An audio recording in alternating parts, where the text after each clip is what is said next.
চলো মুখ খোলো। সকালেও তুমি কিছু না খেয়ে চলে এসেছিলে।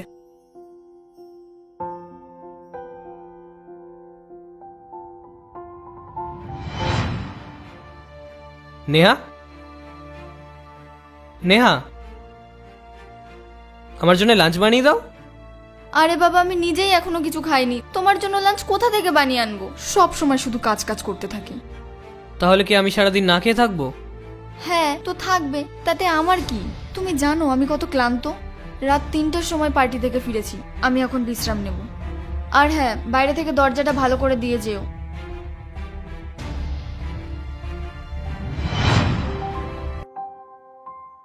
এই নাও খাও।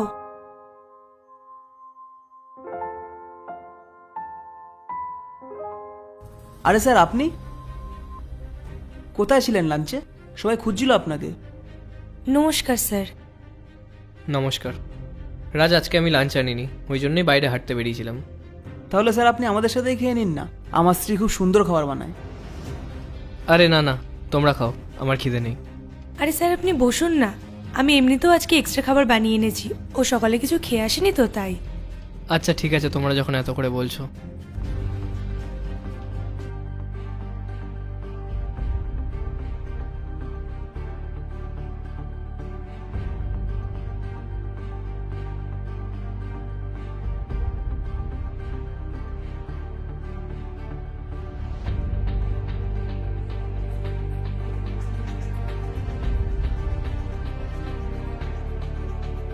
আচ্ছা তাহলে আমি এখন যাই। শোনো না, একটু ওইদিকে চলো না। চলো।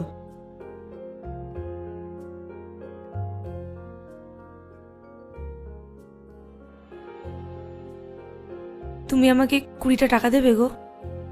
20 টাকা? কেন? আসলে বাইরে না খুব রোদ, তাহলে আমি রিক্সা করে চলে যেতাম। আমার কাছে তো টাকা নেই। আচ্ছা ঠিক আছে, তুমি চিন্তা করো না, আমি হেঁটেই বাড়ি চলে যাব। তুমি শুধু আমায় একটু জল এনে দেবে গো? হ্যাঁ, নিয়ে আসছি।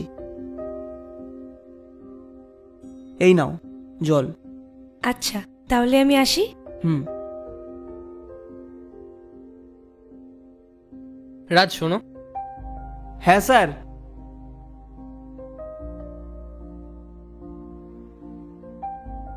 যাও, এই টাকাটা গিয়ে ওনাকে দিয়ে আসো। থাক না স্যার এটা। আরে নাও, যাও দিয়ে আসো। ঠিক আছে স্যার। ধন্যবাদ স্যার, আমি স্যালারি পেলেই আপনাকে টাকাটা ফেরত দিয়ে দেবো। আরে তার কোনো দরকার নেই। ঠিক আছে স্যার। রাজ, তুমি খুব লাকি, এরকম ওয়াইফ অনেক ভাগ্য করে পাওয়া যায়। তুমি ওকে বললে যে তোমার কাছে টাকা নেই, আর ও সেটা শুনে হাঁটতে হাঁটতে এই রোদের মধ্যে চলে গেল। স্যার ও এমনই, আমাদের বিয়ে 3 বছর হয়ে গেছে, আজ পর্যন্ত না কোনো নালিশ করেছে না কোনো ডিমান্ড করেছে। স্যার স্যার আমার এই 10,000 টাকার মায়নাতে কিছুই বেঁচে থাকে না, তাও অল্প টাকা দিয়ে খুব ভালো করেই সংসার চালায়। রাহুল, তুমি কি কোনো ভালো কাজ করতে পারো না? আর এই 50,000 টাকায় কি হয়? তুমি যখন আমার খরচা চালাতে পারবেই না, তখন আমাকে বিয়ে করলে কেন? স্যার আমি খুব কম টাকা ইনকাম করি, কিন্তু ও আমাকে তা কখনোই বুঝতে দেয় না। আরে আমার ফ্রেন্ডের হাজব্যান্ড লাখ টাকা ইনকাম করে, নিজের বউয়ের সব স্বপ্ন পূরণ করে। আর তুমি তো আমার কোনো স্বপ্নই পূরণ করো না। স্যার ও সংসার সামলাতে খুবই এক্সপার্ট, ওকে যদি আমি 1000 টাকাও দিয়ে দিই না, ও সেই টাকাতেই সংসার চালিয়ে নেবে, আর কোনো নালিশই করবে না। নেহা, এ নাও এ মাসের সংসার খরচা।